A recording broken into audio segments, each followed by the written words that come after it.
నన్ను ఆహ్వానించి ఈ మధ్యలో నిలబడి దేవుని యొక్క వాక్యాన్ని బోధించడానికి అవకాశం ఇచ్చిన సహోదరులకి, ఎంతో ఆసక్తిగా ప్రతిదినము దేవుని యొక్క మాటలు వినడానికి వస్తున్న ప్రతి సహోదరుడికి, సహోదరులందరికీ యేసుక్రీస్తు వందనాలు చెల్లిస్తున్నామండి.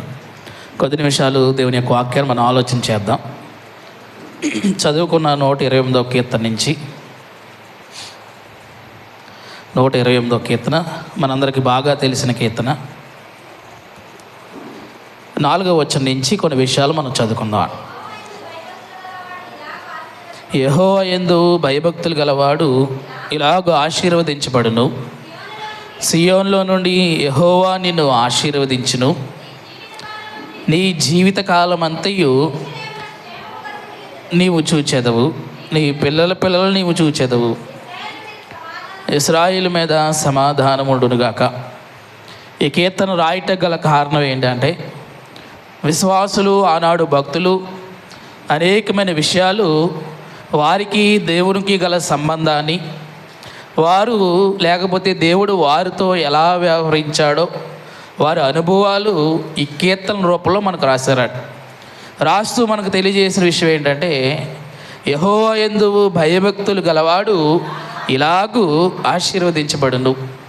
క్రైస్తవులుగా ఈ భూమి మీద బ్రతుకుతున్న మనందరికీ దేవుడి దగ్గర నుంచి మనం ఆశించేది ఏంటంటే, దేవుడు మనల్ని ఆశీర్వదించాలి. ఎంతమందిని ఆశీర్వదించాలి? మనందరి కోరిక ఏంటంటే, దేవుడు మనల్ని ఆశీర్వదించాలి, మన బిడ్డలను ఆశీర్వదించాలి, మన తరతరాలను దేవుడు ఆశీర్వదించాలని మనం అందరం అదే ఆశతో వచ్చేవాడు. అదే ఆశతో దేవునికి ఏ పని చేసినా, కానుకలు సమర్పించినా, పాటలు పాడినా, ఏ ఆశతో మనం ఉంటామంటే దేవుడు మనల్ని ఆశీర్వదించాలని కోరుకుంటామండి. ఎవరింటికి వెళ్ళినా ఇంట్లో కూడా లేకపోతే వాక్యాలు పెట్టుకుంటారు. ఏం వాక్యాలు పెట్టుకుంటారండి? దేవుడు మనల్ని ఆశీర్వదించాలని వాక్యాలు పెట్టుకుంటారా? దేవుడు చెప్పించిన వాక్యాలు పెట్టుకుంటారా? జనవరి 1వ తారీఖున కార్డులు తీస్తారట. ఈ కార్డులన్నీ కూడా ఏం కార్డులండి? ఏ కార్డు రావాలని ఆశతో తీస్తాడు? దేవుడు ఈ సంవత్సరం పొడుగు మా కుటుంబాన్ని ఆశీర్వదించాలి అంటే ప్రతి వ్యక్తి దేవుని దగ్గర నుంచి ఏం ఆశిస్తాడంటే, దేవుడు మమ్మను ఆశీర్వదించాలి, దేవుడు మమ్మల్ని దీవించాలి, మా బిడ్డలను ఆశీర్వదించాలి, మేము ఎప్పుడు సంతోషంగా బ్రతకాలి, ఎప్పుడు దేవుడు మమ్మల్ని విడిచిపెట్టకూడదనే ఆశతోనే మనిషి ఈ భూమి మీద బ్రతుకుతూ ఉంటాడట. అది క్రైస్తవులుగా ప్రాముఖ్యంగా మనం కోరుకునేది, అందరు కోరుకునేది ఆశీర్వాదమే.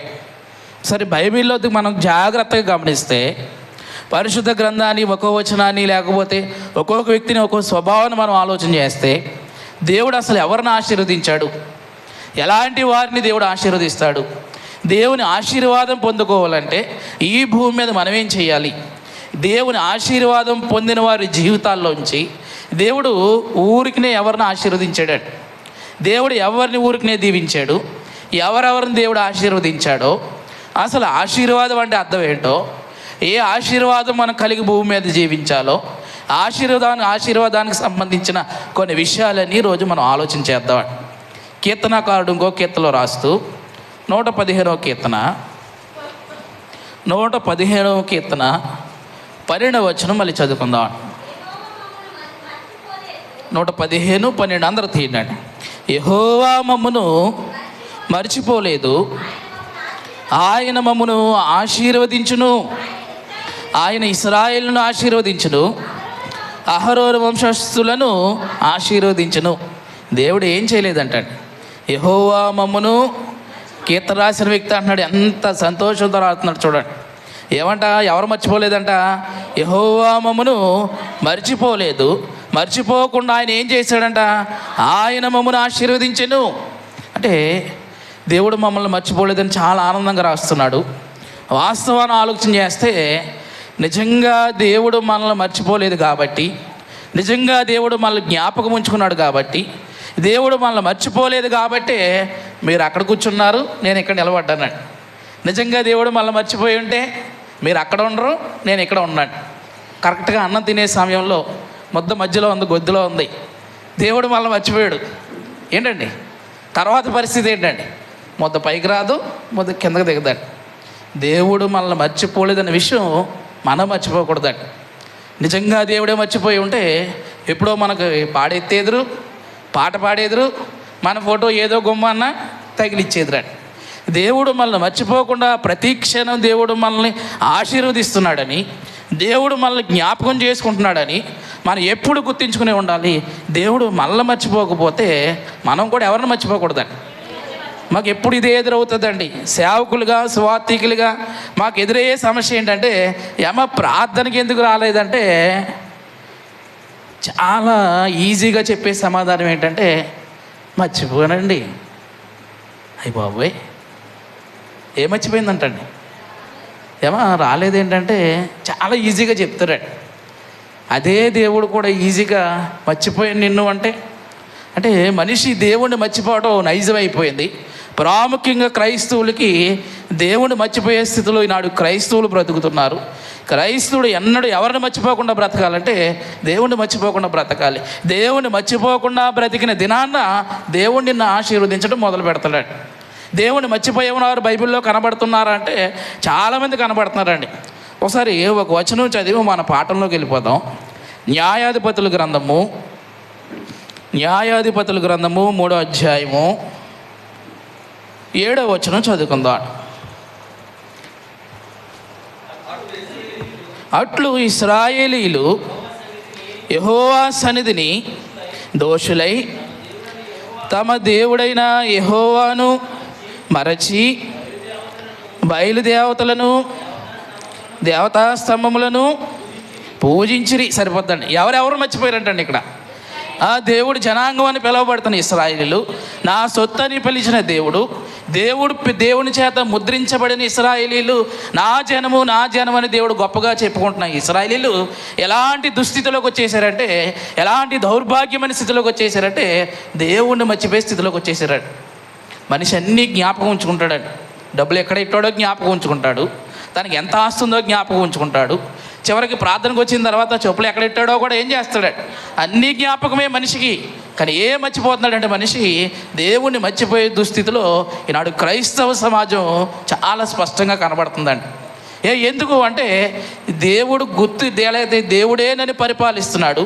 ఈ భూమి మీద బ్రతికొనడానికి కారణం దేవుడని మనిషి ప్రతిరోజు మర్చిపోతూనే ఉన్నాడు. ఇక్కడ ఇశ్రాయేలీలకు కూడా జబ్బు వచ్చిందండి. మతిమరుపు ఏంటండి? కదండి, మామూలుగా మతిమరుపు ఏంటండి? మతిమరుపు అది ఓ జబ్బు అండి. అవునా కదండి? మతిమరుపు జబ్బా కాదా? అదే జబ్బట్టేసుకుంది క్రైస్తవులకి వచ్చిన జబ్బు ఏంటంటే డబ్బుని మర్చిపోవట్లేదు, బంగారాన్ని మర్చిపోవట్లేదు, ఉద్యోగాన్ని మర్చిపోవట్లేదు, బిడ్డలు మర్చిపోవట్లేదు, ఆస్తులు మర్చిపోవట్లేదు. ఎవరిని మర్చిపోతున్నారంటే వీటన్నిటికీ కారణమైన దేవుని మర్చిపోతున్నారు. ఇశ్రాయేలు లాంటి జబ్బు ఎవరికి వచ్చిందంటే ఇశ్రాయేలుకి వచ్చి దేవుణ్ణి మర్చిపోయి ఎవరిని జ్ఞాపకం ఉంచుకున్నారంట? దేవతలు జ్ఞాపకం ఉంచుకుని దేవతాశ్రమములను పూజించిరి. సరే, దేవుని మనం మర్చిపోతే ఆయన ఏం చేస్తాడు? కింద చదవండి, ఆయన ఏం చేస్తాడో చెప్తున్నాడండి. అందుని గూర్చి యెహోవా కోపము ఇశ్రాయేలీయుల మీద మండగా. సరిపోద్దండి. మర్చిపోయానన్న మాట పలికి ప్రతి ఒక్కరికి గుర్తుంచాల్సిన లేదా గుర్తుపెట్టుకోవాల్సిన వచనం ఏంటంటే దేవుని కోపము మామూలుగా రాలేదంట. ఎలా వచ్చిందంటండి? మండగా. ఎండ మండుతూనే మనం తట్టుకోలేకపోతున్నాం. నిజంగా దేవుని కోపమే మన మీద మండితే అంటే దేవుని ఆశీర్వాదం మనం పొందాలంటే ముందు నువ్వు ఎవరిని మర్చిపోకూడదండి. నువ్వు దేవుని మర్చిపోకూడదు. దేవుని మర్చిపోతే ఆశీర్వాదం సంగతి పక్కన పెడితే దేవుని కోపం మన మీద ఏమవుతుంది అంటాడంటే మండుతుంది. భక్తులు ఎవ్వరు తమ జీవితంలో ఎవరిని మర్చిపోలేదండి. యెషయా గ్రంథంలో అంటాడు, కన్యక తన ఆభరణములు మరిచిన పెండ్లి కుమారి ఏమర్చిపోదంటండి. అసలు పెళ్లి రోజు చూడండి, పెళ్లి రోజు పెళ్లి కొడుకు ఏమైనా మర్చిపోతాడా? అసలు ఎట్టి పరిస్థితుల్లో నా పెళ్లి రోజు అంతేనండి, కచ్చి పెట్టుకున్నానా లేకపోతే ఏం పెట్టుకున్నాను. పెళ్లి కూతురు అంతే, పెళ్లి కూతురు ఏమైనా మర్చిపోద్దా? అసలు పొరపాటున వీటి మీద ఉన్నంత శ్రద్ధ, వీటి మీద చూపించినంత ఆసక్తి ఒక మనిషి ఎవరి మీద చూపించలేకపోతున్నాడంటే దేవుని మీద చూపించలేకపోతున్నాడు. అలా మనం ఎప్పుడైతే చూపించమో దేవుడు కూడా మన మీద కనికరము చూపించడు. దేవుని ఆశీర్వాదం కూడా మన మీదకి ఎట్టి పరిస్థితుల్లో రాదు. మొదటి నుంచి జాగ్రత్తగా ఆలోచన చేద్దాం. దేవుడు చాలామందిని ఆశీర్వదించాడు. వారు ఆశీర్వాదం పొందడం గల కారణాలు ఏంటో ఈరోజు కొన్ని చూద్దాం. ఆదికాండము 1వ అధ్యాయము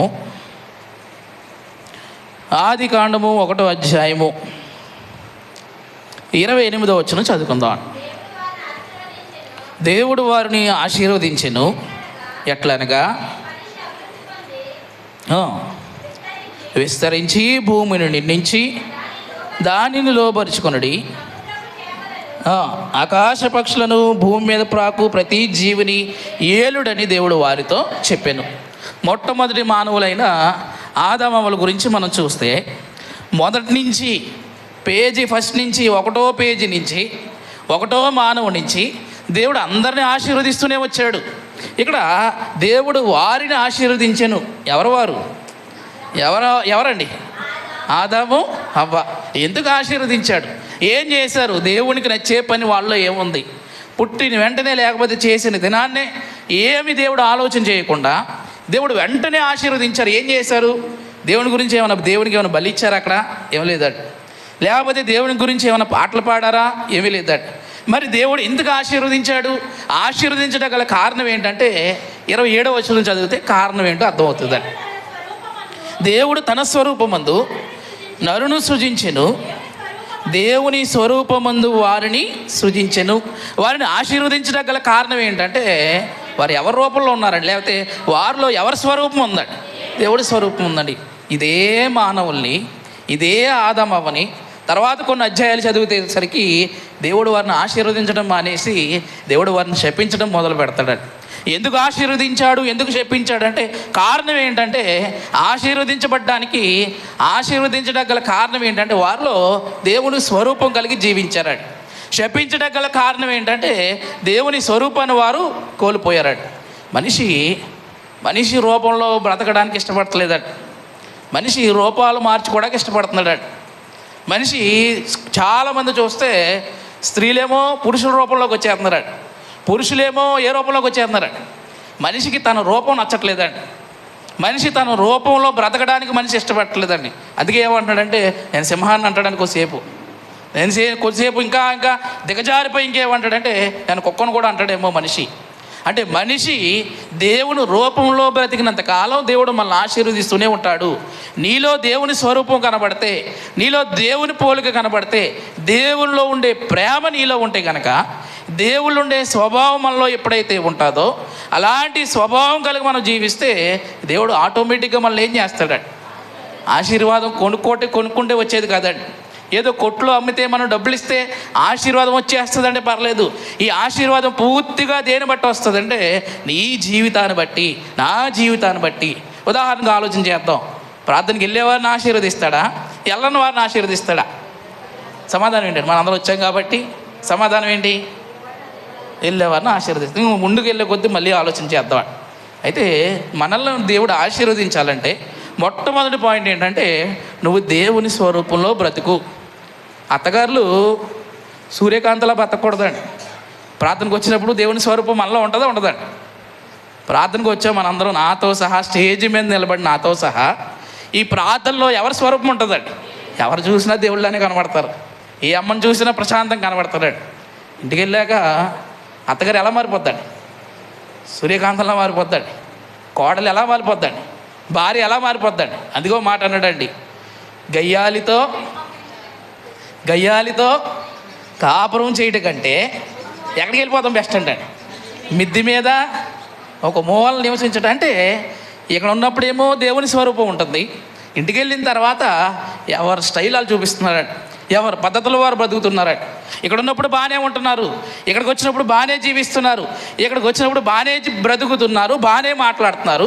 కానీ ఇక్కడ దాటి బయటికి వెళ్ళిన తర్వాత మనిషి రూపం మారుతుంది, మనిషి స్వభావం మారుతుంది, మనిషి నడవడిక మారుతుంది. అలా రూపాలు మార్చుకుంటే దేవుడు నిన్ను ఎట్టి పరిస్థితుల్లో ఆశీర్వదించడు. ప్రార్థనకు వచ్చినప్పుడు మా చర్చల్లో మేము చూస్తామండి. ఇక్కడ ఎవరు నాకు తెలియదు కాబట్టి ఎప్పుడో సంవత్సరం కోసం వస్తాం, బోధిస్తాం, వెళ్ళిపోతాం. ఇక్కడ ఏం జరుగుతుందో మాకు తెలియదండి. మా దగ్గర ఏం జరుగుతుంది? ప్రార్థనకు వచ్చినప్పుడు చక్కగా జడేసుకుని వస్తాడు. అదే ఏ పెళ్ళిలో కనబడ్డది అనుకోండి, అమ్మ పెళ్ళిలో కనబడితే ఎన్ని జల్లు వేస్తుందంటే 10 జల్లు వేస్తుందండి. ప్రార్థనకు వచ్చినప్పుడు బాగానే ఉన్నావు కదా, దేవుని సన్నిధిలో బాగానే ఉన్నావు కదా, వచ్చినప్పుడు చక్కగా బైబిల్ పెట్టుకుని ఉన్నావు కదా, చక్కగా దైవభక్తి కలిసి స్త్రీలా ఉన్నావు కదా. ఏమైపోయింది ఈ అమ్మకంటే ఈ అమ్మ గడికో రూపం, గడికో యాసం, గడికో మాట, గడికో స్వభావం, ఇలాగ గనక మన రూపాలు మారిస్తే గనక దేవుడిచ్చే ఆశీర్వాదాన్ని మన చేతులతో మనమే పోగొట్టుకుంటున్నాం. మన ఆశీర్వాదానికి కారణమైనా మనమే ఉండాలి, మన ఆశీర్వాదాన్ని పోగొట్టుకోవడానికి కూడా కారణం ఎవరై ఉండాలండి? మనమే ఉండాలి. దేవుడు ఆశీర్వదించాడు, దేవుడిచ్చే ఆశీర్వాదం ఏంటో అర్థం అవ్వలేదండి. దేవుడిచ్చే దీవుని ఎంత గొప్పదో ఆదాము అవ్వలకు అర్థం అవ్వలేదు. ఈ ఆశీర్వాదాన్ని ఎలా పోగొట్టుకున్నారంటే కేవలం దేంతో పోగొట్టుకున్నారండి? ఒక పండు కోసం పోగొట్టేసుకున్నారండి. మనం అంతే. కరెక్ట్గా దేవుడు మళ్ళీ ఆశీర్వదించాలని పైనుంచి అనుకుంటాడు, ఈ లోపల ఏ సినిమా చూస్తూ ఉంటాడు, దేవుడు ఏమనుకుంటాడండి? ఇప్పుడు దేవుడు ఏమనుకుంటాడు? పైనుంచి ఏమో దేవుడు ఆశీర్వదిద్దామని దేవుడు రెడీగా ఉండి ఉంటాడు. ఈ టైంలో దేవుడు ఆశీర్వాదం మన దగ్గర పంపే టైంలో ఈలోపు మనం ఏం చేస్తూ ఉంటాం? మనం చాలా బిజీ కదా. ఈ టైంలో సీరియళ్ళు, మరి ఈ ప్రాంతంలో సీరియల్ పిచ్చి ఉందో లేదో తెలియదు, కానీ ఓ ప్రాంతంలో భయంకరంగా సీరియల్ పిచ్చి. ఒక్కో ప్రాంతానికి మేము సువార్తకి వెళ్ళినప్పుడు అష్టాజామ పిచ్చి ఉంటుందండి. మేము పాంప్లెట్లు ఇస్తూ ఉంటాం, రోడ్డు మీద ఆడవాళ్ళందరూ అష్టాజామాట ఆడుకుంటారండి. మా ఇంక కూడా చూడరండి, మా వైపు కూడా చూడరు. ఎవడో వచ్చాడులే, ఆ పాంప్లెట్ కూడా తీసి నా పక్కన పెట్టేసుకుంటాం. ఏంటి అమ్మ ఏ బిజీలో ఉంది? ఇప్పుడు అష్టాజామ బిజీలో ఉందండి. దేవుడు నిన్ను ఆశీర్వదించాలంటే నువ్వు దేవుడు పనిచేసే బిజీలో ఉండాలండి. ఆదామవ్వలు ఆ పండు కొరకు దేవుడిచ్చే ఆశీర్వాదాన్ని పోగొట్టుకున్నారండి. అలా బైబిల్లో ఒక వ్యక్తి ఉన్నాడండి. ఒకసారి హెబ్రీలకు రాసిన పత్రిక 12వ అధ్యాయము, హెబ్రీలకు రాసిన పత్రిక 12వ అధ్యాయము 17 లేకపోతే 16-17 వచనాలు చదువుకుందాం. ఒక పూట కూటి కొరకు తన జ్యేష్ఠత్వపు హక్కును అమ్మివేసిన యాషావు వంటి భ్రష్టుడైనను వ్యభిచారి అయినను ఉండునేమో అని జాగ్రత్తగా చూచుకొనుడి. యాషావు ఆ తర్వాత ఆశీర్వాదము పొందగోరి కన్నీళ్లు విడిచిచు దానికోసము శ్రద్ధతో వెతికినను మారు మనసు పొందని అవకాశము దొరకక విసర్జింపబడినని మీరు ఎరుగుదురు. ఆశీర్వాదం ఇచ్చిన దేవుడు ఎంతో ఆశీర్వదించాడు యాషావుని. ఈ ఆశీర్వాదాన్ని దేంతో పోగొట్టుకున్నాడంటే దేనికోసం అంటాడు? ఒక పూట కూటి కొరకు. మనం అంతే. ఏమంటే ఈ పూట పనికి వెళ్ళానండి నేను, మనం యాషావులవే. ఓ పూట ప్రార్థన మానేయటం గొప్ప, లేదా ఓ పూట పని మానేయటం గొప్ప? ఏది గొప్ప అండి? ఒక పూట దేవుని కొరకు పని మానేయటం గొప్ప. ఈరోజు అందరూ పనికి వెళ్ళి వచ్చి ఉంటారు. చాలామంది పనులు అలసిపోయి ప్రార్థన మానేసిన వారు చాలామంది ఉంటారండి. ఒకరోజు నువ్వు ప్రార్థనకి వెళ్ళడం గొప్ప, ఓ రోజు పని చేయడం గొప్ప. ఏది గొప్ప బైబిల్లో?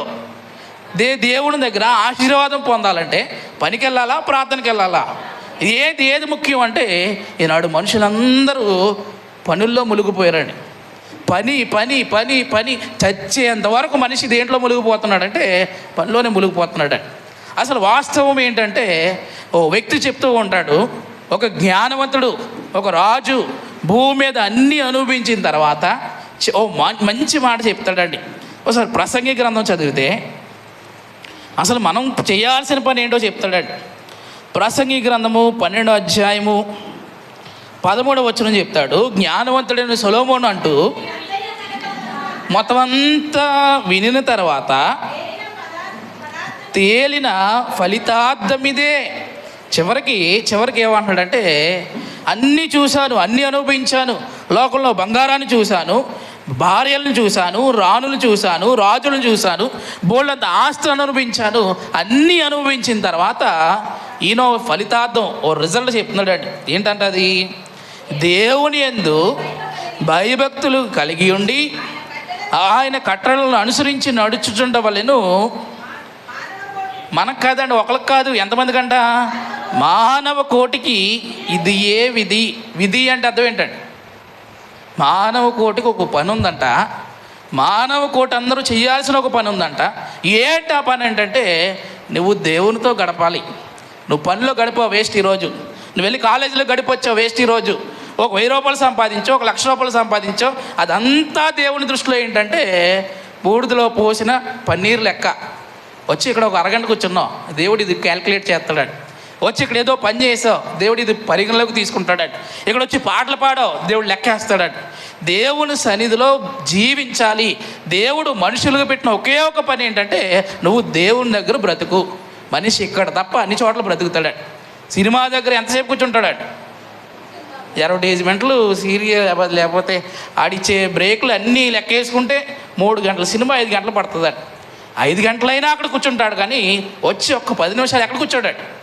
కానీ దేవుడు మాత్రం మళ్ళీ ఏం చేయలేడు. ఇంటి ముందు వాక్యం ఏం పెడతాడు?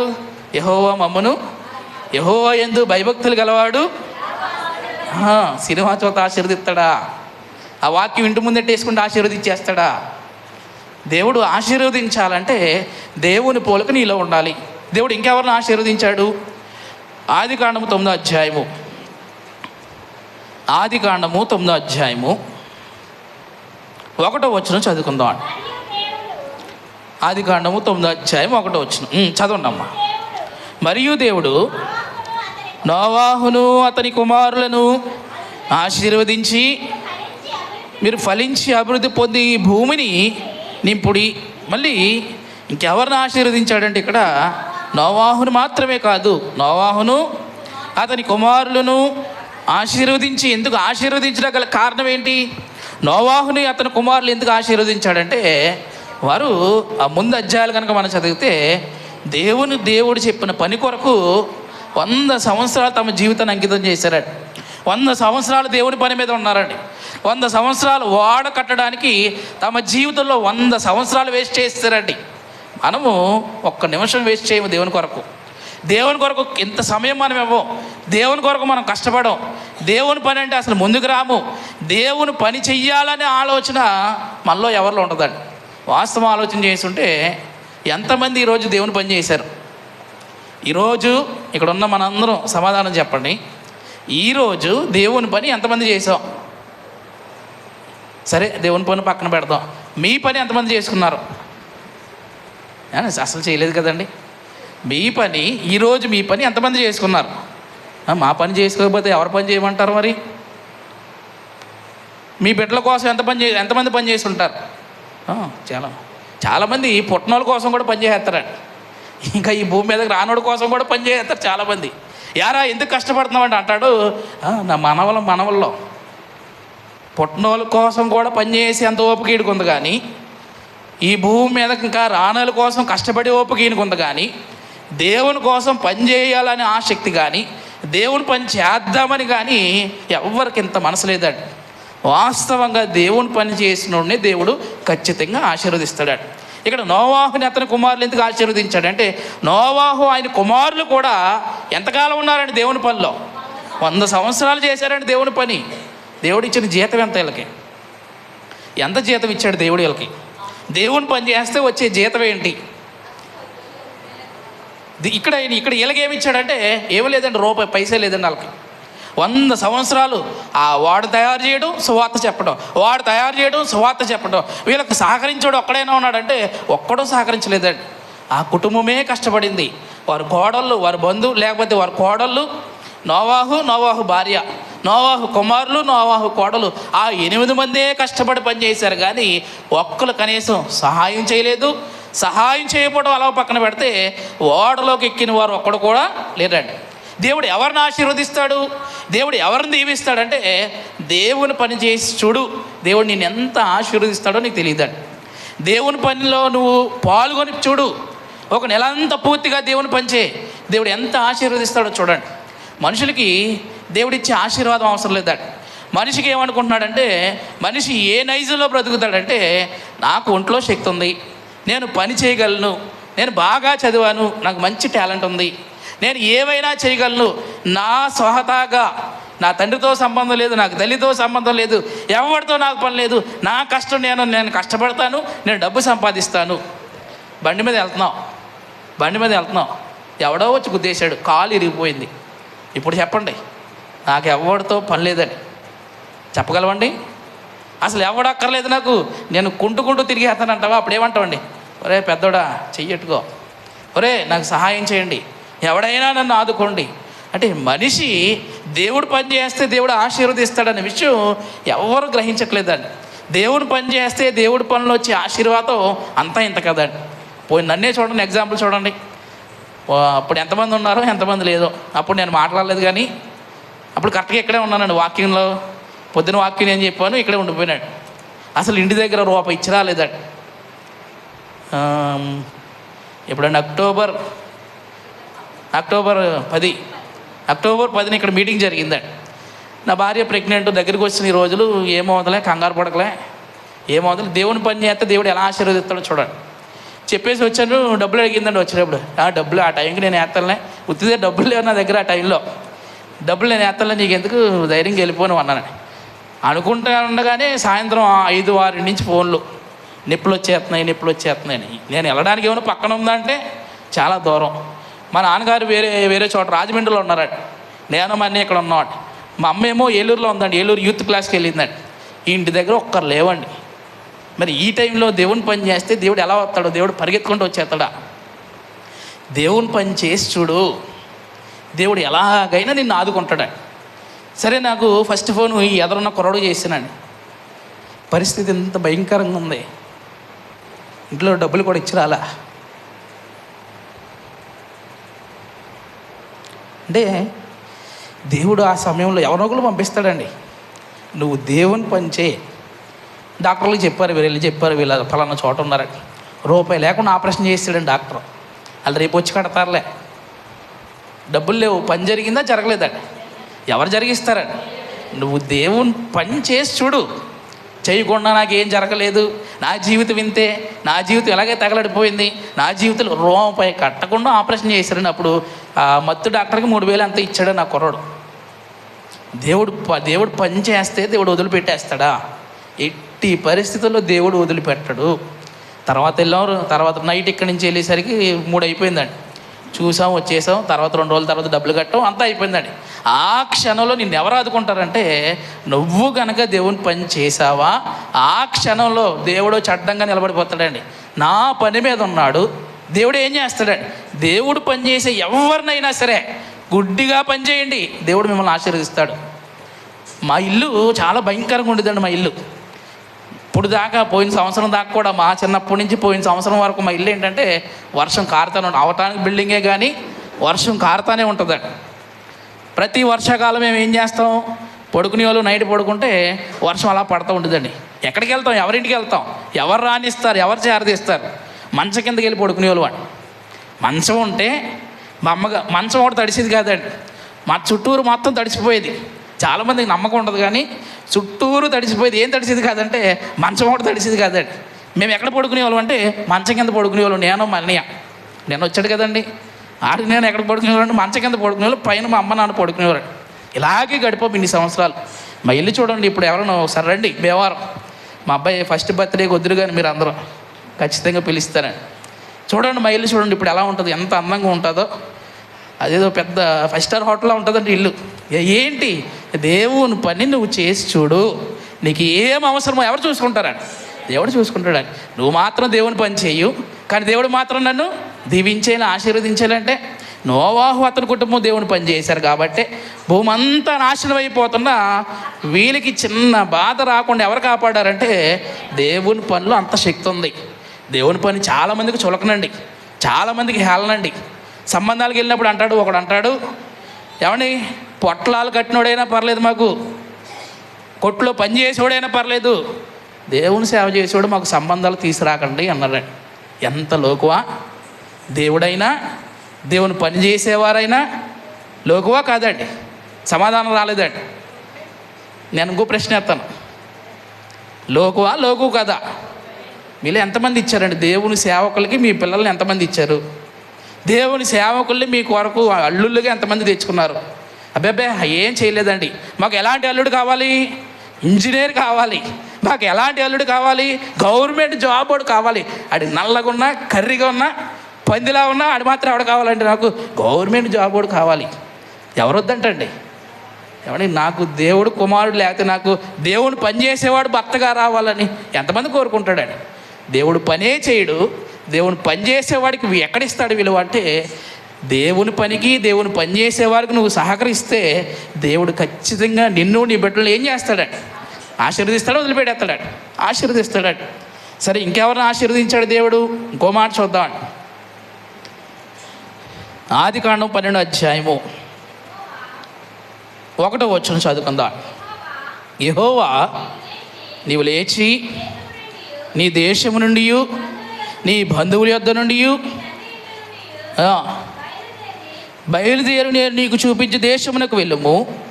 నేను గొప్ప జనముగా చేసి నిన్ను ఆశీర్వదించి నీ నామమును గొప్ప చేయుదును. నీవు ఆశీర్వాదముగా నుందువు.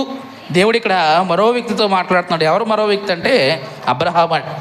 అబ్రహాంతో మాట్లాడితే ఏమన్నాడంటే, అబ్రహామా, ఇదిగో నేను నిన్ను ఆశీర్వదిస్తాను, నువ్వు ఆశీర్వాదముగా ఉందువు. కారణం ఏంటంటే, నేను నిన్ను ఆశీర్వదించాలంటే నువ్వేం చేయాలంటే, నీ దేశాన్ని వదిలిపెట్టి వెళ్ళిపో, నీ బంధువులను విడిచిపెట్టి వెళ్ళిపో, తర్వాత నీ ఇంటి వారిని విడిచిపెట్టి వెళ్ళిపో. దేవుడు అబ్రహామును ఆశీర్వదించాడా లేదంటే, ప్రపంచ దేశాలన్నీ ఒకటే పేరును ఒప్పుకుంటుందండి. యేసుక్రీస్తునైనా ఒప్పుకోరేమో తప్ప ప్రపంచ దేశాలన్నీ ఖచ్చితంగా ఎవరిని ఒప్పుకోవాలండి? అబ్రహాముని. అటు క్రైస్తవులైనా అటు ముస్లిమ్స్ అయినా ఎవరైనా సరే ఎవరి పేర్లు ఎక్కువ తలుచుకుంటారంటే అదిగో అబ్రహాముని ఎంత ఆశీర్వదించాడంటే తరతరాలు అబ్రహాం పేరు గుర్తుండిపోవాలని అబ్రహాంకో దేశాన్ని ఇచ్చేసాడంటే దేవుడు. కారణం ఏంటంటే, అబ్రహాము తన దేశాన్ని వదిలిపెట్టి వెళ్ళిపోయాడు దేవుని కొరకు, బంధువులను వదిలిపెట్టి వెళ్ళిపోయాడు దేవుని కొరకు, తన ఇంటి వారందరినీ వదిలిపెట్టి వెళ్ళిపోయాడు. ఎవరి కోసం అండి? దేవుడి కోసం. మీరు ఎంతమంది రెడీగా ఉన్నారండి? అన్నీ వదిలిపెట్టేసి దేవుని కోసం వెళ్ళడానికి, దేవుని సేవ చేయడానికి, దేవుని కోసం బ్రతకడానికి ఈ పక్కనైతే వస్తామండి. ఇదే ప్రార్థన ఏదో కొంచెం 10 కిలోమీటర్ల దూరం అంటే వస్తామా రామండి? ఇక్కడంటేనే ఖాళీగా కనబడుతున్నాయి కుర్చీలు. ఇంకా కొంచెం 10 కిలోమీటర్లు అంటే ఇంకా పలసపడిపోతారండి. సరే, ఒక 100 కిలోమీటర్లు అంటే ఎంతమంది వస్తారండి? బాబా, మేము ముసలోళ్ళు, మేము ఎక్కడ రాగలం, మేము ఏం చేయగలం, మేము ఆడవాళ్ళం పనులు చేసుకోవాలి. మరి అబ్రహాం ముసలోడే. అబ్రహాం ఏం వయసులో ఉన్న వ్యక్తి కాదండి. అబ్రహాం ఎవరండి? దేవుడు పిలిచే సమయానికి అబ్రహాం వయసు ఎంతంటే కరెక్ట్గా 75 సంవత్సరాలు వచ్చేసినాయండి అబ్రహాంకి. ఆ ముసలి వయసులో కూడా ఎవరి కోసం పరిగెడుతున్నాడండి? ఇప్పుడంటే పెన్షన్ ఇంటికి వచ్చేస్తుంది, కానీ ఇంతకుముందు ఏం చేసేవారండి? నడిచి వెళ్ళేవారు కదా. పెన్షన్కి అయితే వెళ్తాం, డబ్బులు వచ్చి పని అయితే వెళ్తాం, డోక్రా మీటింగ్ అయితే వెళ్తాం. ఈ సమయంలో డోక్రా మీటింగ్ పెట్టారనుకోండి, ఉన్నారండి, ఉంటారు, ఎందుకుంటారు? డోక్రా మీటింగ్ వెళ్ళిపోవాలి. మరి ప్రార్థన మీటింగు ఒకసారి ప్రార్థన ఇలాగే పెట్టండి. భీమవరంలో ప్రార్థన జరుగుతుంది. మీకు లాంటి ఒక అమ్మగారు ప్రార్థన ఇచ్చుకున్నారు. ఒక రోజు కాదండి, మా ఇంటి దగ్గర 3 రోజులు ఎట్టండి అన్నారండి. సరే, 3 రోజులు ప్రార్థన చాలా ఉజ్జీవంగా జరుగుతున్నాయి ప్రార్థనలు. ఒక రోజు అయిపోయింది, జనం బాగా వచ్చారు, పలహారం ఎరగదీశారు. 2వ రోజు ఇంకా జనం ఎక్కువ వచ్చారు, ఇంకా పలహారం బాగానే ఉంది. 3వ రోజు ప్రసంగం నాకు ఇచ్చారండి. సరే, నేను ప్రసంగం చెప్తున్నాను. చెప్పినప్పటి నుంచి ఆఖరి వరకు నేను ఏం చేస్తున్నానంటే, అసలు ప్రార్థన ఎట్టుకున్న అమ్మేది, అసలు ప్రార్థన ఎట్టుకున్న స్త్రీ ఏదంటే నేను గమనిస్తున్నానండి. ప్రసంగం చెప్తున్నానే ఉన్నాను కానీ ఆవిడ రాలేదేంటి చూస్తున్నానండి. ప్రార్థన అయిపోయింది, పలహారం పంచిపెట్టేశారు, అందరూ వెళ్ళిపోతున్నారు. ఈ ప్రార్థన ఎట్టుకున్న ఆవిడ లేదండి. ఏంటంటే అప్పుడు ఆ చివరి నుంచి నడిచి వస్తుందండి. ఏ గ్రూప్తో? డోక్రా మీటింగ్ అంట. అసలు మీటింగ్ ఎవరింటి దగ్గర? అసలు మీటింగ్ ఈవిడింటి దగ్గర. అసలు ప్రార్థన పెట్టుకుంది ఎవరు? ప్రార్థన పెట్టుకున్నది నువ్వే. ఇప్పటికి ఏమి ఎక్కువైపోయింది? ఇప్పుడు ఈ మీటింగుల్లో, ఈ పనుల్లో మనుషులు నిమగ్నం అయిపోయి దేవుని కోసం ఏమీ వదిలిపెట్టట్లేదండి. ఏమైనా వదిలిపెట్టాలంటే అవసరమైతే ఎవరిని వదిలేస్తున్నారంటే దేవుణ్ణే వదిలేస్తున్నారు తప్ప దేవుని కోసం ఏమి వదిలిపెట్టట్లేదండి. మరి అబ్రహాముని ఆశీర్వదించాడంటే కారణం ఏంటంటే, అబ్రహాము దేవుని కొరకు అన్నీ వదిలేసి వెళ్ళిపోయాడు.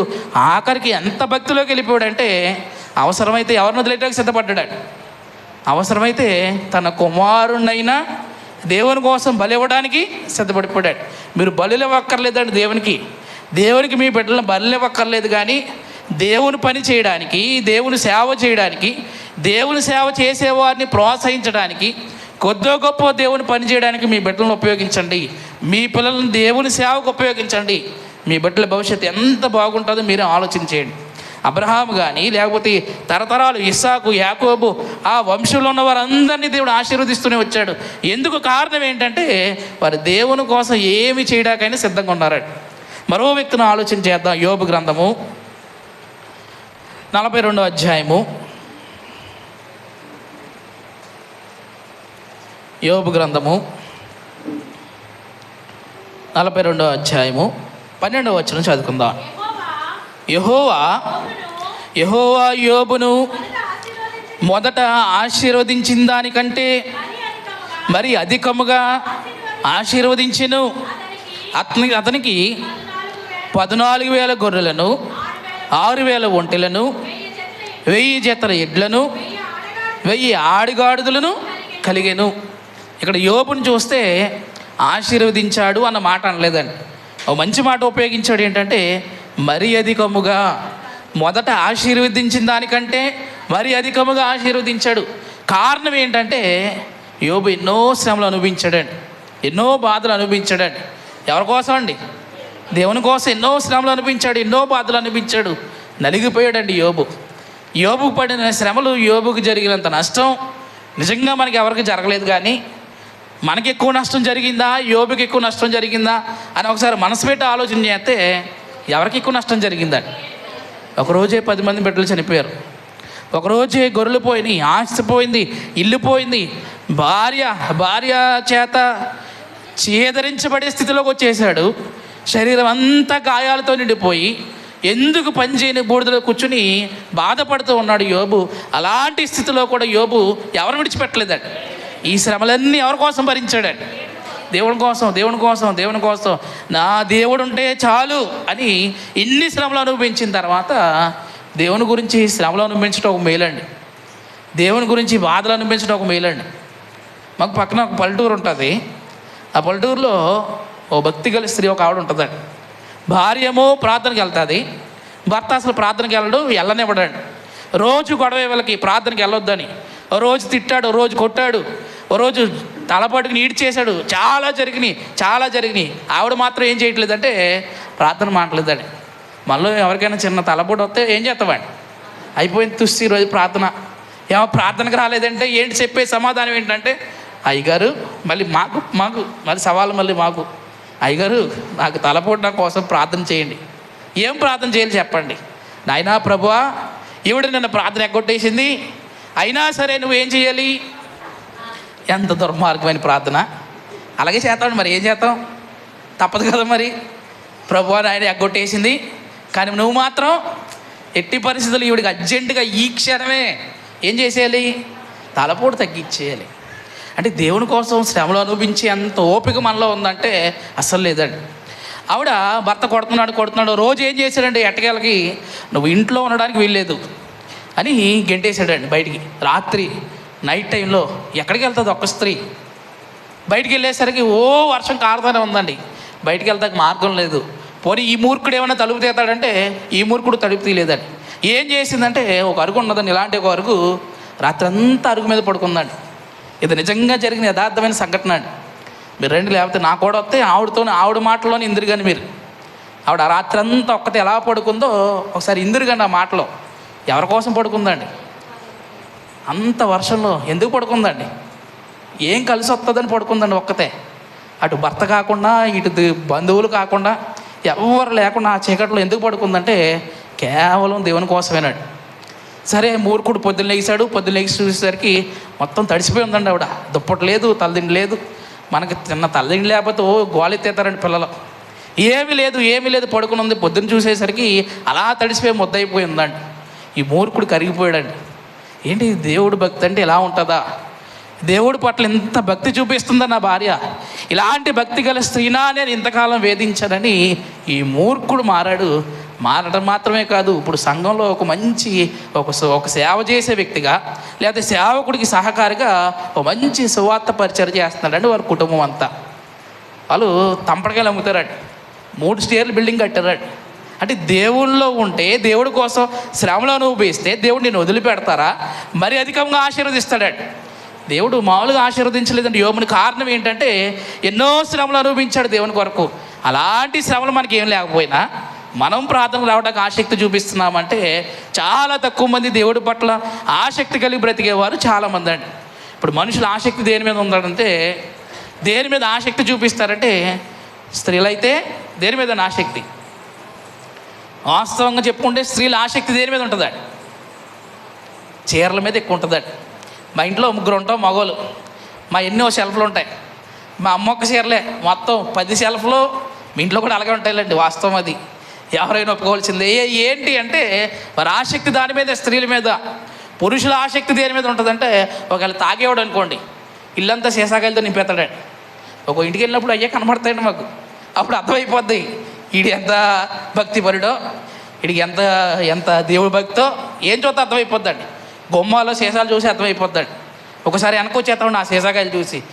ఏం చెయ్యం ప్రార్థన అంటే ఒక్కొక్కరికి ఆసక్తి ఒక్కొక్కరి మీద ఉంటుంటే, మరి క్రైస్తవుడు ఆసక్తి ఎవరి మీద ఉండాలి?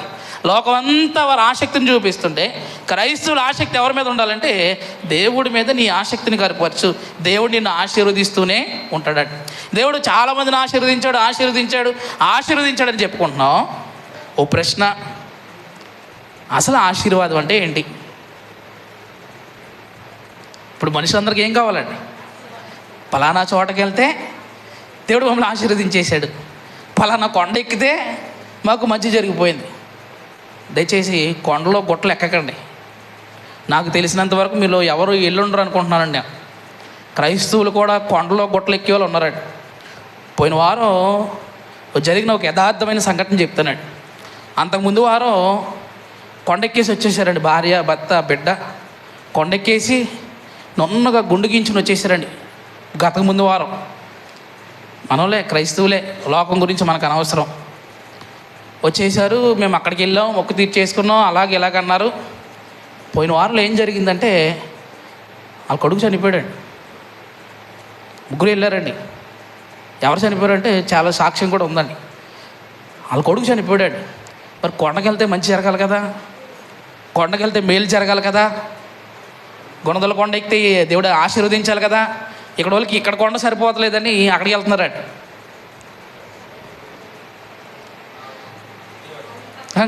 గౌరీపట్నం కాదు, గౌరీపట్నం దగ్గర అండి. అబ్బాయి దగ్గర అయితే దేవుడు ఆశీర్వదించడు. నాగపట్నం అండి, చెన్నై నాగపట్నం, ఈ దగ్గర ఊర్లో అయితే దేవుడు ఆశీర్వదించడేమో. బస్సు యాత్రలే. క్రైస్తవం ఎంత దౌర్భాగ్యమైన స్థితిలోకి వెళ్ళిపోతుందో చూడండి. అంటే ఆశీర్వాదం ఏంటంటే మనిషికి అర్థం అవ్వట్లేదు. అసలు ఆశీర్వాదం అంటే ఏంటి? ఇద్దరు మనుషుల్ని మీకు ఉదాహరణ చెప్తారండి. వీళ్ళిద్దరిలో దేవుడు ఎవరిని ఆశీర్వదించాడో మీరే చెప్పండి. అప్పుడు ఆశీర్వాదం అంటే ఏంటో మనం చూద్దామండి. మనుషులకి ఆశీర్వాదం అంటే ఏంటో మనుషులకి అసలు అవగాహనే లేకుండా అక్కడికి వెళ్తే ఇది జరుగుతుంది, ఇక్కడికి వెళ్తే ఇది జరుగుతుంది, ఇక్కడికి వెళ్తే ఇలా జరుగుతుంది అని మనిషి ఆరాట పడిపోతున్నాడు. కానీ అసలు నిజమైన ఆశీర్వాదం ఏంటో ఆలోచన చేస్తాను. ఇద్దరు మనుషులు మేము మంచి ఉంచుతానండి. ఎవరు ఇద్దరు మనుషులు అంటే, ఒకటి లాజరు, ఒకటి ధనవంతుడాడు. లాజరు గురించి, ధనవంతుడి గురించి చిన్నప్పటి నుంచి ఎన్నోసార్లు ప్రసంగాలు వినే ఉంటాం, ఎన్నోసార్లు బోధలు వినే ఉంటాం. వీళ్ళిద్దరిలో ఎవరు ఆశీర్వదించబడిన వారు? ఎవరండి? ఎవరిని ఎక్కువ దేవుడు ఆశీర్వదించాడు? రాజులకు ఇల్లు లేదే, లాజరు తింటాకి తిండి లేదే, లాజరు ఉంటాకి వేసుకోవడానికి బట్టలు లేవు, నాన్నవారు ఎవరు లేరు, కుక్కల మధ్యలో పడుకుంటున్నారు. లోకం దృష్టిలో ఎవరు ఆశీర్వదించబడిన వారంటే, అబ్బా ధనవంతుడు ఏం ఇల్లు కట్టాడురా, ఏం కారు కొన్నాడురా, ఆడి స్థితి చూడరా ఎంత బాగుందో, వాళ్ళ పిల్లలు దుబాయ్ వెళ్ళారంట, డబ్బులు సంపాదించారంట, కేజీలు బంగారం వేసుకుంటున్నారంట. మనిషి ఏమనుకుంటున్నాడంటే, ఓ 10 కాసులు గొలుసు వేసుకోవడం ఆశీర్వాదం అనుకుంటున్నాడు. ఒక కారు కొనుక్కోవడం ఆశీర్వాదం అనుకుంటున్నాడు మనిషి. ఓ బిల్డింగ్లో, ఓ ప్యాలెస్లో బ్రతకడం ఆశీర్వాదం అనుకుంటున్నాడు. ఓ గవర్నమెంట్ ఉద్యోగం సంపాదించడం ఆశీర్వాదం అనుకుంటున్నాడు. మనిషి ఈ భౌతికమైన ఆశీర్వాదాల కోసం పడి చచ్చిపోతున్నాడు. ఆశీర్వాదాలు 2 రకాలు. ఏంటి ఆ 2 రకాలంటే, ఒకటి భౌతిక సంబంధమైన ఆశీర్వాదాలు, ఒకటేమో ఆత్మ సంబంధమైన, పరలోక సంబంధమైన ఆశీర్వాదాలు. నీకు ఏ ఆశీర్వాదం కావాలి? అసలు ఈ చివరి నుంచి నా దగ్గర నుంచి ఆ చివరి దగ్గర ప్రశ్న వేసుకుంటే నీకు ఏ ఆశీర్వాదం కావాలి? మట్టిలోకి వెళ్ళిపోయి ఈ శరీరపు ఆశీర్వాదాలే కావాలి. అయ్యా నాకు ఉద్యోగం రావాలి, ప్రార్థన చేయి. అయ్యా నా బిడ్డ కోయిట వెళ్ళాలి, ప్రార్థన చేయి. అయ్యా మేము ఇల్లు కొనుక్కోవాలి, ప్రార్థన చేయి. మేము అది కొనుక్కోవాలి, ప్రార్థన చేయి, ఇది కొనుక్కోవాలి, ప్రార్థన చేయి అని మనిషి దేనికోసం ఆలోచన చేస్తున్నాడంటే భౌతిక సంబంధమైన ఆశీర్వాదాల కొరకే. మరి మనిషికి కావాల్సింది భౌతిక సంబంధమైన ఆశీర్వాదాలా, ఆత్మ సంబంధమైన ఆశీర్వాదాలు? మనిషి తేల్చుకోలేని స్థితిలో ఉన్నాడని మనిషి ఎవరు బోధించట్లేదు. అందరూ ఏమంటున్నారంటే, మా దగ్గరికి రండి మీకు మేలు జరిగిపోద్ది, మా దగ్గరికి రండి మీకు కచ్చిఫ్ ఇస్తాను, మీకు నూనె ఇస్తాను. ఒక ఆవిడని మొన్న నిలబడి చెప్తుందండి, దేవుడు ఆవిడ జీవితంలో చేసిన మేలంట. అయిపో చాలా భయంకరంగా చెప్తుందండి. చెప్పి విన్నాను నేను, చెప్పి లాస్ట్కి ఏమంటుందంటే, వీడియోలో చూసానండి. అయ్యగారు ఆయిల్ ఇచ్చారు, చూడండి ఎంత గొప్పగా చెప్తుందో. అప్పుడు దాకా వయసులో ఉందండి ఆవిడకి 30 ఉంటాయేమో. ఆవిడ చెప్తున్న సాక్ష్యం ఏంటంటే, అయ్యగారు ఏదో ఆయిల్ ఇచ్చారు, అప్పుడు దాకా ఆవిడ జుట్టు తెల్లగా ఉండేదంట. ఎప్పుడైతే అయ్యగారు ఇచ్చిన ఆయిల్ రాసుకోవటం మొదలుపెట్టిందో అప్పుడు ఏం జరుగుతుందంట, తెల్లగా ఉండే జుట్టు అంటే ఏమైపోతుందంటే నల్లగా అయిపోతుంది. ఈయన దేవునికి స్తోత్రం అన్నాడు. ఈయన ఆ జనాలు కూడా దేవునికి స్తోత్రం అంటున్నారండి. ఏంటి ఇంతకే దేవుడు పరలోకం నుంచి ఎందుకు వచ్చాడు? ఈవిడ తెల్లగుండ జుట్టుని నల్లగా చేయడానికి వచ్చాడా? ఇది ఆశీర్వాదమా? ఇదా క్రైస్తవులు చెప్తున్న బోధ? ఇదా క్రైస్తవుడు అనుసరించాల్సిన బోధ? ఇదా క్రైస్తవుడికి కావలసిన ఆశీర్వాదము? గొడేమంటాడు, నీ పిల్లలు లేరా అటుపోటు తిని అంటాడు ఇంకొకడు. క్రైస్తవులతో నానా చెత్తంతా తినిపిస్తున్నారు ఈనాడు దుర్బోధకులు. వీళ్ళకు కూడా అదే నచ్చుతుందండి. క్రైస్తవులతో అటుపళ్ళు తినిపించారు, క్రైస్తవులతో మట్టి తినిపించారు, ఇంకా చనిపిస్తే క్రైస్తవులతో పేడ కూడా తినిపించేస్తారేమో. ఈ ఆశీర్వాదం కోసం మనిషి తిన్న గడ్డంటూ ఏం లేదండి. అక్కడికి వెళ్తే మేలు జరుగుతుంది, ఇక్కడికి వెళ్తే మేలు జరుగుతుంది, అక్కడికి వెళ్తే పిల్లలు పుట్టేస్తారు, ఇక్కడికి వెళ్తే ఉద్యోగం వచ్చేస్తుంది. ఈ దౌర్భాగ్యమైన స్థితిలో క్రైస్తవం బ్రతుకుతుంది. అలాగ దేవుణ్ణి నమ్ముకుంటే ఆ స్థితి ఏమంటున్నాడో చూడండి ఒకసారి. 1 కొరింథీ పత్రిక 15వ అధ్యాయము. 1 కొరింథీ పత్రిక 15వ అధ్యాయము 19వ వచనం చదువుకుందాం. 1 కొరింథీ పత్రిక 15-19 చాలా జాగ్రత్తగా చదువుదాం. ఈ జీవితకాలం మట్టుకే మనము క్రీస్తునందు నిరీక్షించు వారమైన ఎడల మనుషులందరికంటే దౌర్భాగ్యులమయ్యుందుము చెప్తున్నాడండి. కేవలం ఈ భూ సంబంధమైన అవసరాల కోసమే, ఈ భూ సంబంధమైన మేలులు జరుగుతాయని క్రీస్తు దగ్గరికి మనం వెళ్తే మనుషులందరికంటే మనం ఎవరు అంటండి? దౌర్భాగ్యుడివి. దేవుని దగ్గరికి వెళ్తే ఏదో మేలు జరుగుతుందని నేను దేవుని దగ్గరికి వచ్చాను అని నువ్వు కనుక సాక్ష్యం చెప్తే నీకు మించిన దౌర్భాగ్యుడు భూమి మీద ఎవడూ లేడని బైబిల్ చాలా స్పష్టంగా చెప్తుంది. 2 ఆశీర్వాదాలు, ఒకటేమో భౌతిక సంబంధమైన ఆశీర్వాదాలు, రెండేమో పరలోక సంబంధమైన ఆశీర్వాదాలు. ఈనాడు క్రైస్తవం అంతా పరిగెట్టుకుంటూ వెళ్ళిపోతుంది దేని గురించి అంటే భౌతిక సంబంధమైన ఆశీర్వాదాల కొరకు. ఆ భౌతిక సంబంధమైన ఆశీర్వాదాల కొరకు దేవుని దగ్గరికి వస్తే అది ఏ స్థితి అన్నాడంటే మనుషులందరికంటే, ఎవరంటే మనుషులందరికంటే నీ అంత దౌర్భాగ్యుడు, నీ అంత దరిద్రుడికి ఎవడు లేడని బైబిల్ చాలా స్పష్టంగా చెప్తుంది. అయితే ఏంటి ఆత్మ సంబంధమైన ఆశీర్వాదాలు? ఆత్మ సంబంధమైన ఆశీర్వాదాల కొరకు మనిషి ఎలా పరిగెత్తాలి? ఏంటి ఆత్మ సంబంధమైన ఆశీర్వాదాలు ఏంటి? ఒక ఆశీర్వాదం చూద్దామండి. ఎఫెసీయులకు రాసిన పత్రిక 1వ అధ్యాయము, ఎఫెసీయులకు రాసిన పత్రిక 1వ అధ్యాయము 3వ వచనం చూడండి. స్తుతింపబడును గాక ఆయన క్రీస్తునందు పరలోక విషయంలో ఆత్మ సంబంధమైన ప్రతి ఆశీర్వాదము మనకు అనుగ్రహించును. ఏ ఆశీర్వాదం ఇస్తాడంటే దేవుని దగ్గరికి వెళ్తే దేవుని దగ్గర దొరికే ఆశీర్వాదాలు ఏంటి? వేళ చెప్తున్నట్టు తెల్ల జుట్టు నల్లగైపోతాం, అటుపోటు తింటే పిల్లలు పుట్టేస్తారు, మట్టి తింటే ఏదో ఆశీర్వాదం వచ్చేస్తుందని మనుషుల్ని ఎంత మోసం చేస్తున్నారో క్రీస్తులో దొరికేవి ఏమంటున్నాడంటే ఆత్మ సంబంధమైన ప్రతి ఆశీర్వాదము. క్రీస్తు దగ్గరికి వెళ్ళాల్సింది మన దేని కొరకు అంటే అయ్యా ఆత్మ సంబంధమైన ఆశీర్వాదాలు మాకు దయచేయి. భౌతిక సంబంధమైన ఆశీర్వాదాల కొరకు దేవుని దగ్గరికి వెళ్తే దేవుడు ఏమంటున్నాడంటే నీ అంత దౌర్భాగ్యుడు ఇంకెవడు లేడు. అంటే ఆత్మ సంబంధమైన ఆశీర్వాదం నేను పొందాలి. ఏంటి ఆత్మ సంబంధమైన ఆశీర్వాదం? ఒక ఆశీర్వాదం చూద్దామండి. రోమీలకు రాసిన పత్రిక 15వ అధ్యాయము, రోమీలకు రాసిన పత్రిక 15వ అధ్యాయము 28-29 వచనాలు చదువుకుందాం. ఈ పని ముగించి వారికి అప్పగించి నేను మీ పట్టణము మీదుగా స్పెయిన్కు ప్రయాణము చేతును. నేను మీ వద్దకు వచ్చినప్పుడు అపోస్తలుడైన పౌలు మాట్లాడుతూ అంటూ నేను మీ వద్దకు వచ్చినప్పుడు క్రీస్తు యొక్క ఆశీర్వాదము సంపూర్ణముతో వత్తునని ఎరుగుదము. పౌలు రోమీయుల సంఘానికి రాస్తూ నేను మీ దగ్గరికి వచ్చేటప్పుడు సామాన్యంగా రాను, నేను మీ దగ్గరికి ఒత్తి చేతులతో రాను. ఎలా వస్తాను మీ దగ్గరికి? ఆశీర్వాదము సంపూర్ణముతో వత్తునని పౌలు అంటున్నాడు. ఓ సంపూర్ణమైన ఆశీర్వాదంతో మీ దగ్గరికి వస్తాను అంటున్నాడు. ఆశీర్వాదం మామూలు ఆశీర్వాదం కాదు, అధిక ఆశీర్వాదం కాదు. పౌలు రోమీ సంఘానికి వెళ్తూ ఏమంటున్నాడంటే, నేను సంపూర్ణమైన ఆశీర్వాదంతో మీ దగ్గరకు వస్తాను. ఏంటి సంపూర్ణమైన ఆశీర్వాదం ఏంటి? పౌలు తీసుకొస్తున్న ఆశీర్వాదం ఏంటి? పౌలు వారి దగ్గరికి వెళ్తే వారికి వచ్చే ఆశీర్వాదం ఏంటంటే, అక్కడ 4 అంకి వేసి లేకపోతే 5 అంకి వేసి వివరణ చెప్పాడు చూడండి. సువార్త ఆశీర్వాదము. ఏంటి ఆశీర్వాదం? భూమి మీద దేవుడు మనకిచ్చిన ఆశీర్వాదం ఏంటంటే సువార్త వినడం ఆశీర్వాదం. ఈ సువార్త వినే మనము ఎంత ఆశీర్వదించబడ్డామంటే, భూమి మీద మనుషులందరికంట సువార్తని వినే మనము అందరికంటే ఎక్కువ ఆశీర్వదించబడిన వారము. ఈ విషయం ఇప్పుడు తెలియదండి మనకి. ఈ విషయం మనకి ఇప్పుడు అర్థమవుతుంది. ఇక్కడి నుంచి పైకి వెళ్ళిపోతావు చూడు, ఇక్కడి నుంచి వెళ్తూ వెళ్తూ నీకు పాట పాడతారు చూడు. ఎప్పుడైతే మనం కన్ను మూస్తామో మనకు అర్థమవుతుంది అసలైన ఆశీర్వాదం అంటే ఏంటో, నిజమైన ఆశీర్వాదం ఏంటంటో. క్రీస్తును కలిగి ఉండటమే నిజమైన ఆశీర్వాదం అని ఎప్పుడు తెలుస్తుంది అంటే, నువ్వు చచ్చాక తెలుస్తుంది. క్రైస్తవ్యం అంతటినీ ఓ గుడ్డిదారిలో క్రైస్తవులందరూ ఓ మార్గాన్ని నడిపిస్తున్నారు. ఏంటంటే, క్రీస్తు నమ్ముకుంటే అది వచ్చేద్ది, క్రీస్తు నమ్ముకుంటే ఇది వచ్చేద్ది. ఇది కాదు నిజమైన ఆశీర్వాదం. సువార్త పౌలు చెప్తున్నాడండి. పౌలు చెప్తున్నాడు ఆశీర్వాదం అంటే ఏంటో.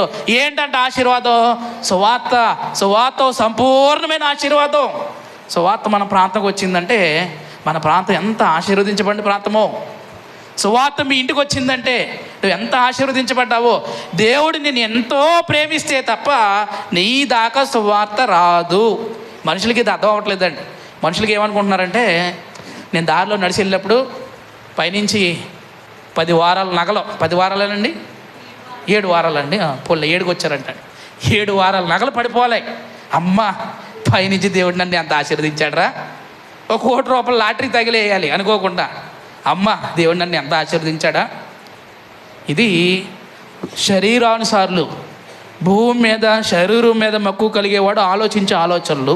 ఆత్మానుసారుడు ఎలా ఆలోచన చేస్తాడంటే, సువార్త వినడం ఒక ఆశీర్వాదం, సువార్తను చదవడం ఒక ఆశీర్వాదం, సువార్త మన కుటుంబం ద్వారా వినిపించబడటం ఒక ఆశీర్వాదం. అందుకే అంటాడు ప్రకటన 1:3 అంటాడు, ఈ ప్రవచన వాక్యములు చదువువాడును వాటిని విని వీటిలో రాయబడిన సంగతులను గైకొని వారును ఎవరంటండి? ఎవరంటే ఆశీర్వదించబడిన వారు? అంబానీ కాదు ఆశీర్వదించబడిన వ్యక్తి. లేకపోతే ఈ ప్రపంచాన్ని వెళ్ళే అమెరికా ప్రెసిడెంట్ కాదు ఆశీర్వదించబడిన వ్యక్తి. ఎవర్రా ఆశీర్వదించబడిన వారంటే, ఇదిగో సువార్త వింటున్న మీరు, సువార్త ప్రకటిస్తున్న నేను, సువార్తకు లోబడిన మన సంఘము. సువార్త ఎవరి దగ్గరికి అయితే వెళ్తుందో, ఎవరైతే సువార్తను విని సువార్తకు లోబడుతున్నాడో అతడు నిజంగా ఆశీర్వదింపబడిన వ్యక్తి. అందుకే ధనవంతుడు లాజరు ఇద్దరిలో ఎవరు ఆశీర్వదించబడిన వారండి? ఈ కింద లాజరు వేస్ట్ ఫెలోలా కనబడతాడండి. ఈ లాజరు ఏమి డిగ్రీస్ ఏం లేవు, వెనకాల ముందు తోకలు ఏం లేవు లాజర్కి.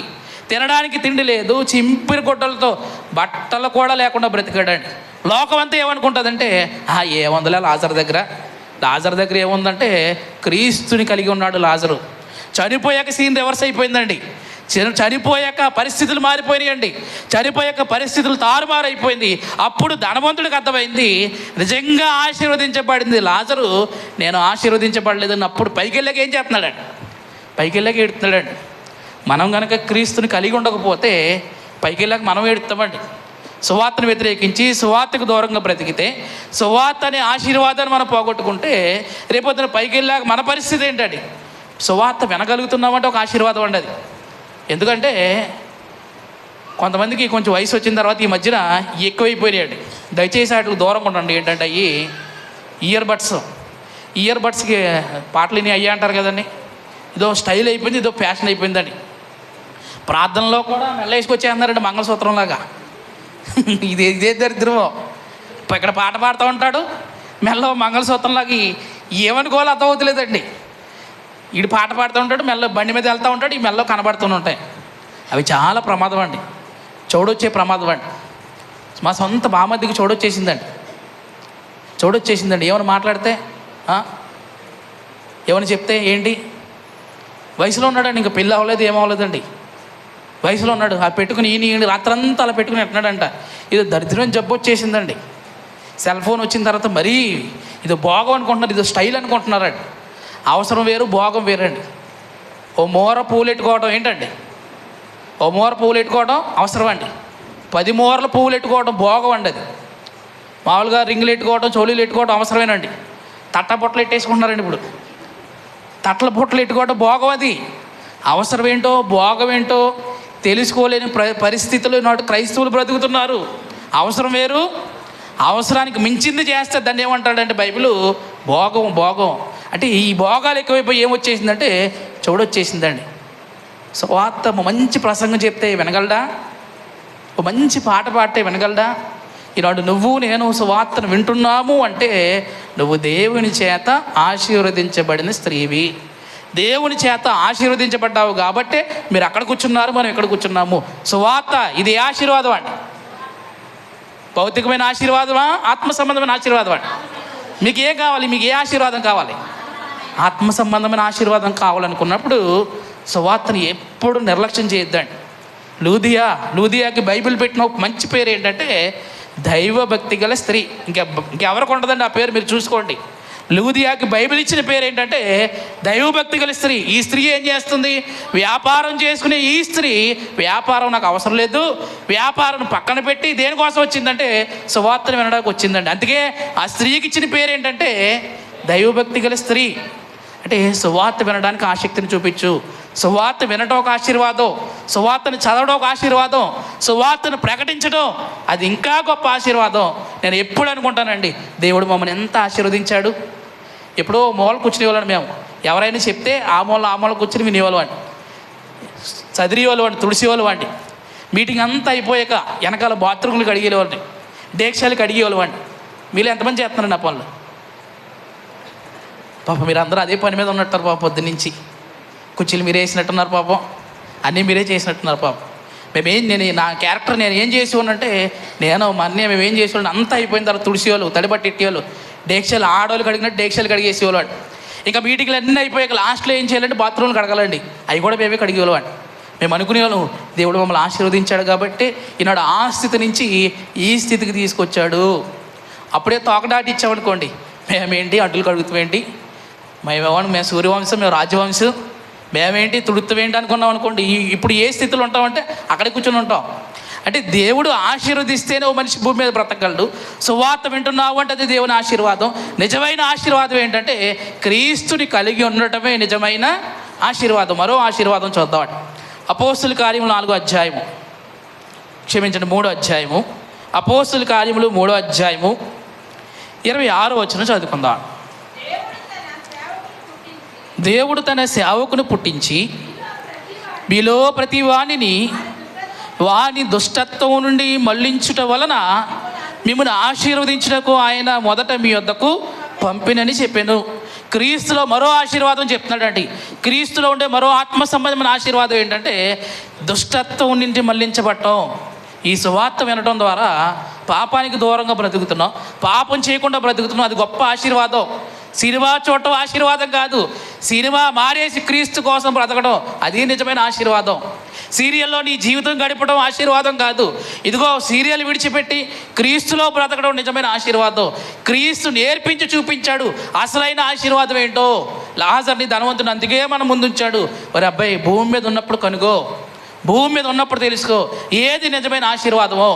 మనం ఈ రోజంతా ఈ ఆశీర్వాదం కోసం పరిగెత్తుంటామండి. పొద్దున్న నుంచి ఇప్పటి వరకు దేనికోసం పరిగెత్తుంటామండి? భౌతిక సంబంధమైన ఆశీర్వాదం. 60, 50, 70 వచ్చేసిన వాళ్ళు కూడా ఉన్నారండి. ఈ వయసు అంతా దేనికోసం పరిగెత్తావు? ఈ వయసు అంతా దేనికోసం? కొంతమంది వంగిపోయి ఉంటారండి, పని చేసి చేసి చేసి. కొంతమంది గూనె చేసి ఉంటుందండి.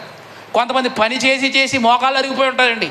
అయ్యా నీ మోకాళ్ళు అరిగిపోయి ఏం చేసి ఉంటావు నువ్వు అంటే, ఈ భూమి మీద భౌతిక సంబంధమైన అవసరాలు తీర్చుకోవడానికి నా మోకాళ్ళు అరిగిపోయి. మరి బైబిల్ ఉన్నవారందరూ దేవుని కోసం శ్రమపడి తమ జీవితాల్ని దేవుని కోసం పణంగా పెట్టేవాళ్ళు చాలామంది ఉన్నారండి. అంటే భౌతిక సంబంధమైన ఆశీర్వాదాలు ఏంటో, ఆత్మ సంబంధమైన ఆశీర్వాదాలు ఏంటో మనిషికి ఇంకా అర్థం అవ్వట్లేదు. ఆత్మ సంబంధమైన ఆశీర్వాదం ఏంటంటే పాపానికి దూరంగా బ్రతకటం. అది క్రీస్తులో దేవుడు మనకిచ్చిన గొప్ప ఆశీర్వాదం. ఇంకా ప్రభురాత్రి భోజన కార్యక్రమం అది గొప్ప ఆశీర్వాదం అండి. 1 కొరింథీ పత్రిక 10వ అధ్యాయము, 1 కొరింథీ పత్రిక ప్రతి వారం మనం ప్రభురాత్రి భోజన కార్యక్రమం చేయవేస్తున్నాం. అది గొప్ప ఆశీర్వాదం అండి మనకి. 1 కొరింథీ పత్రిక 10వ అధ్యాయము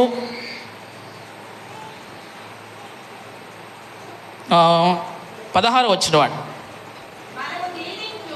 మనము దీవించు ఆశీర్వచనపు పాత్రలోనిది త్రాగుట క్రీస్తు రక్తంలో పాలు పుచ్చుకొనుటయే.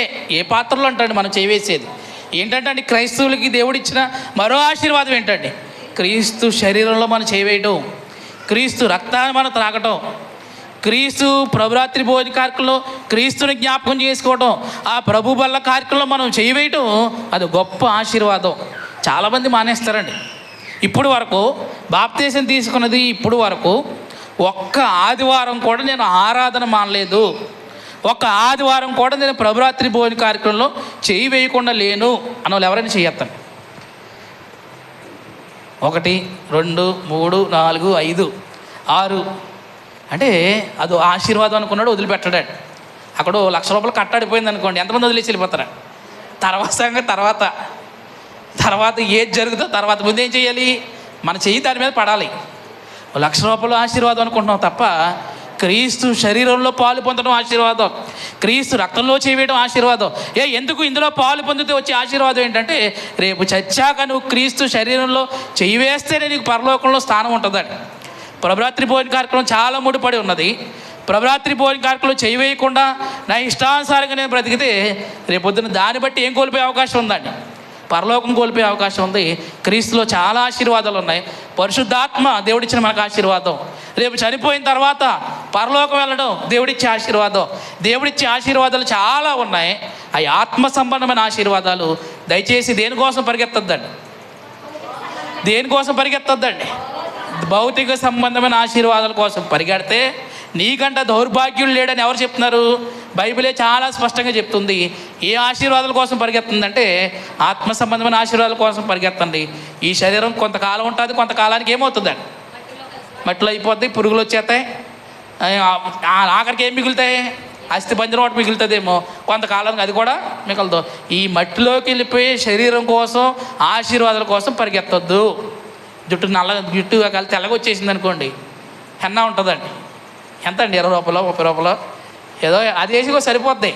దానికోసం అయ్యగారి దగ్గరికి వెళ్ళి అయ్యగారు ఆయిల్ ఇయ్యి, అయ్యగారు ఆయిల్ తాగిచ్చేస్తున్నారండి. చాలామందిని ఆయిల్ తాగిచ్చేస్తున్నారు, మట్టి తినిపించేస్తున్నారు, అటుపళ్ళు తినిపించేస్తున్నారు, క్రైస్తవులు నానా గడ్డి తినిపించేస్తున్నారు.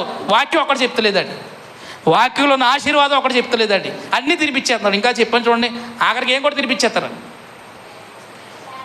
తినేస్తారా? ఇదిగో దేవుడు నాకు కనిపించాడు. ఒక ఆయన చెప్తున్నాడండి నాకు, ఇలాంటి వాళ్ళందరూ మాకే తగులుతారండి. ఈయనేం చెప్తున్నాడంటే, దేవుడు కనిపించాడు నాకు, మీ ఇంటికి పలానా రంగు వేయమన్నాడు. ఏంటి, మా ఇంటికి ఏం రంగు వేయాలి ఎవరు చెప్తారంట? ఇంకా నయ్యం బాత్రూంలో ఏం టైల్స్ వేయాలి చెప్పలేదురా నాయన. దేవుడు చెప్తాడా ఈ ఇంటికి ఆ రంగే? ఇంకా చెప్తున్నాడు, నా క్యారేజ్ కూడా ఈ రంగే కొనుక్కోమన్నాడు దేవుడు. అయ్యి బాబోయ్, ఎంత దుర్మార్గం! దేవుడిని చూడండి ఎంత మాయ కింద చేసేస్తున్నాడు. బైబిల్ అలాంటి మాటలు చెప్పలేదండి దేవుడికి. దేవుడు ఎవరికి చెప్పినా నా కోసం నువ్వు బ్రతుకు. దేవుడు ఎవరికి చెప్పినా, ఎవరితో మాట్లాడినా మీరు చూడండి, నువ్వు నా కోసం ఇంటికి ఈ రంగే, క్యారేజీ ఈ కలర్ కొను, అట్టుపండు తిను, లేకపోతే చక్కెరకెళ్ళి తిను, ఇక్కడ అమృత పానీ తిను, ఇక్కడే ఉంటాయండి. ఇంకా బోల్డ్ రకాలు ఉంటాయి కదండి. అమృత పానీ తిను, అవి తినని ఏం చెప్పడండి దేవుడు. దేవుడు ఒకటే చెప్తాడు, దేవుని పంచే దేవుని మాట విను. మరి స్వస్థతలు ఎలా జరుగుతాయి మరి మా జీవితంలో? మా జీవితంలో కార్యాలు ఎలా జరుగుతాయి? మరి అట్టుపండు తింటే జరగవు, నువ్వు లీటర్ తాగితే జరగవు. ఎలా జరుగుతాయి అంటే, యేసుక్రీస్తు 100 సార్లు చెప్పారు, నీ విశ్వాసమే నువ్వు ఎక్కడైతే ఉన్నావో అక్కడ మోకరించి విశ్వాసంతో ప్రార్థన చేయి. దయచేసి ఎక్కడికి పరిగెత్తద్దు. ఎక్కడికి వెళ్ళినా అది బూటకం నాటకం తప్ప దయచేసి ఆ బూటకాల నాటకాలు నమ్మొద్దు. నీకు స్వస్థత కావాలా? నువ్వు చేయాల్సిన పని ఏంటంటే విశ్వాసంతో, విశ్వాస సహితమైన ప్రార్థన రోగిని ఏం చేస్తుందండి? యేసుక్రీస్తు వారు 100 సార్లు చెప్పారు, అమ్మా ఈ అట్టిపండు కాదు నిన్ను స్వస్థపరిచింది, నీ విశ్వాసమే ఈ నూనె కాదు నిన్ను స్వస్థపరిచింది, ఈ కచీఫ్ కాదు నిన్ను స్వస్థపరిచింది. ఏంటి నీకు కలిగించే స్వస్థత ఏంటంటే నీ విశ్వాసమే నిన్ను స్వస్థపరచును. దయచేసి ఆలోచించేయండి. 2 రకాల ఆశీర్వాదాలు ఏంటండి అయ్యి? భౌతిక సంబంధమైనవి, ఆత్మ సంబంధమైనవి. దేనికోసం పరిగెత్తాలండి మనం? అలా ఆత్మ సంబంధమైన ఆశీర్వాదాలు మన అందరం పొందాలని చివరిగా దేవుడు మనకి ఇచ్చే గొప్ప ఆశీర్వాదం ఏంటంటే పరలోకాన్ని మనకి ఇస్తాడు. భూమి మీద ఎన్ని పోగొట్టుకున్నా పర్లేదు కానీ చేతులు జోడించి చెప్తున్నాడు, దయచేసి పరలోకాన్ని మాత్రం పోగొట్టుకోవద్దు. ఈ భూమి మీద చిన్న చిన్న విషయాల కొరకు దయచేసి పరలోకాన్ని పోగొట్టుకోవద్దు. పోగొట్టుకున్నామా ఉంటుందండి మనకి, అగ్ని ఆరదు. మరి ఏం చేస్తున్నారు చాలామంది పైకి వెళ్ళిపోయిన వాళ్ళు, మనోళ్ళు ఏం చేస్తున్నారు ఏం చేస్తున్నారో, పైకి వెళ్ళిపోయిన వాళ్ళ గురించి మనకు అనవసరం. కానీ భూమి మీద నువ్వు బ్రతికుండగా మనసులో ఒకటి ఫిక్స్ అయిపో, నేను పరలోకం పోగొట్టుకోకూడదు. ఆదమవ్వలు పండు కోసం పోగొట్టుకున్నారు. యాషావు ఏ కూర కోసం అండి? యాషావు ఏ కూరకు అండి? చిక్కుడికే కూరకు. చాలామంది సంఘాలు ఉంటారండి ఇలాంటి వాళ్ళు. అదిగో అందరికీ పెద్ద పెద్ద మొక్కలు వేశారు. అయ్యగారు నా దగ్గరికి వచ్చేసరికి మరి నా చేతులు రాలేదో ఏంటో మరి అయ్యగారికి. ఏమంటే 100 మందికి వడ్డిచ్చేటప్పుడు అందరికి ఒకలా వడ్డిస్తామా? మేమేమి క్యాటరింగ్ వాళ్ళమా? రోజు క్యాటరింగ్కి వెళ్ళేవాడు అనుకో అందరికి సమానంగా వడ్డిస్తాడండి. అదిగో అయ్యగారు మాకు మొక్క వేయలేదు, మేము రేపు పొద్దు నుంచి ప్రార్థనకి నువ్వు యాసవ్వే. దయచేసి ఈ భూ సంబంధమైన విషయాల కొరకు ఎవరికి దూరం అవ్వద్దండి, దేవునికి దూరం అవ్వద్దు. దేవునికి దగ్గరగా అవ్వడానికి దేన్నైనా దూరం చేసుకోండి. దయచేసి ఎవరిని దూరం చేసుకోవద్దండి, దేవుని దూరం చేసుకోకుండా అలా ఆత్మ సంబంధమైన ఆశీర్వాదాలు మనందరం పొందాలని ఈ రాత్రికాల సమయంలో ఈ వాక్యం ద్వారా నన్ను హెచ్చరించుకుంటూ ఎంతో ఓపికగా వాక్యం మీ అందరికీ యేసుక్రీస్తున వందనాలు చెల్లిస్తున్నాను. అందరికీ వందనాలు.